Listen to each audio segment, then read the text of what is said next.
Aujourd'hui, on s'est retrouvé avec une centaine de participants, pour moitié collectivité et pour moitié tiers-lieu, avec un premier temps d'1 heure où on a échangé sur la caractérisation des tiers-lieux avec le point de vue de l'État, de la région et d'un tiers-lieu du Centre Val-de-Loire.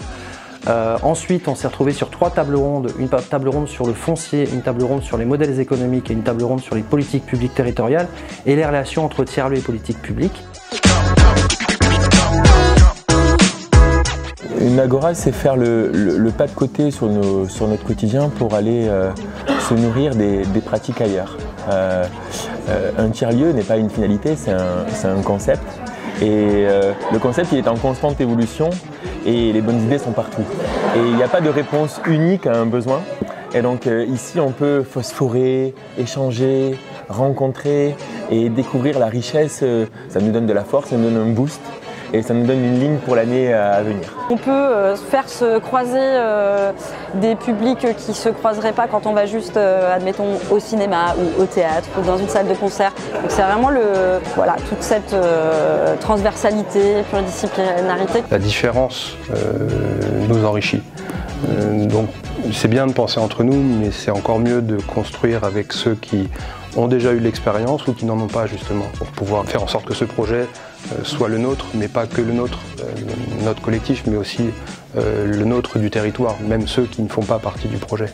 Aujourd'hui, chaque territoire est particulier, parce que dans chaque territoire, il y a des potentiels, il y a des gens capables de s'engager, il y a des élus, il y a des associations, il y a des citoyens, et donc nous soutenons ces tiers-lieux parce qu'ils favorisent le commun, la mise en commun de projets et l'engagement commun dans les réponses aux besoins de nos concitoyens.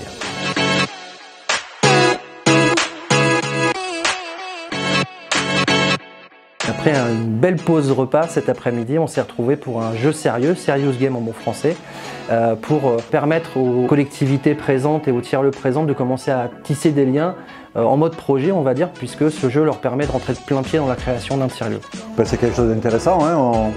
On met des gens ensemble d'horizons différents, des acteurs locaux, des collectivités territoriales, des services de l'État qui vont échanger leur point de vue, essayer de voir quelles sont les perspectives qui peuvent les rassembler autour de la thématique des tiers-lieux. On imagine le tiers-lieu de demain et en fait on joue dans des rôles communs parce qu'on a à côté de nous des porteurs de projets, des institutions, des collectivités. Et l'idée c'est de se mettre ensemble autour d'une table pour construire la réponse de nos besoins et de nos valeurs de demain.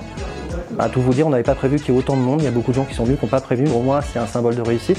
Et puis la simple satisfaction des gens qui sont venus ce matin, qui m'ont dit ça nous a donné plein d'infos, plein d'envie, c'est plein de sources d'inspiration. Et quelque part on a fait tiers-lieu le temps d'une journée, donc ça c'est une grande satisfaction.